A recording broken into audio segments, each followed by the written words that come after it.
అమ్మ వాళ్ళ ఇంటికొచ్చిన మూడో రోజైతే మా ఫ్యామిలీ అంతా కలిసి 'గేమ్ చేంజర్' మూవీకైతే వచ్చేసాము. మా అన్నయ్య వాళ్ళ ఫ్యామిలీ, మా చెల్లి వాళ్ళ ఫ్యామిలీ అండ్ మా ఫ్యామిలీ అండ్ మా అమ్మ.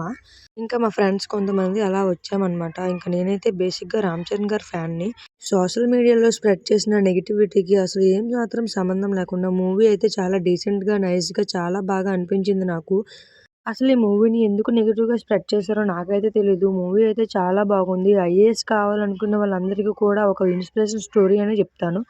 నేను ఎక్కువగా కనెక్ట్ అయింది ఈ అప్పన్న గారి క్యారెక్టర్‌కనమాట. నాకైతే చాలా నచ్చింది. ఇంకా చాలా ఎమోషనల్ అనిపించింది. నేనైతే ఎమోషనల్లీ కొంచెం వీక్ కాబట్టి చాలా కనెక్ట్ అయ్యాను మూవీకైతే. ఇంకా మూవీ మొత్తం బాగా ఎంజాయ్ చేశాము. మా ఫ్యామిలీలో ఎవరెవరు ఏ హీరో ఫ్యానో చూపిస్తాను రండి. ఫస్ట్ అయితే వాడు అల్లు అర్జున్ ఫ్యాన్, ఈడు రామ్ చరణ్, మా అమ్మ ఎన్టీఆర్, మా అన్నయ్య ప్రభాస్, మా వదిన నాని, మా హస్బెండ్ ఎన్టీఆర్, మా చెల్లి రామ్ చరణ్, ఇంకా ఈ ఇద్దరు కూడా మా రామ్ చరణే అనమాట. మూవీని ఫుల్‌గా ఎంజాయ్ చేసి లంచ్‌కి అయితే రెస్టారెంట్‌కి వెళ్ళిపోయాం.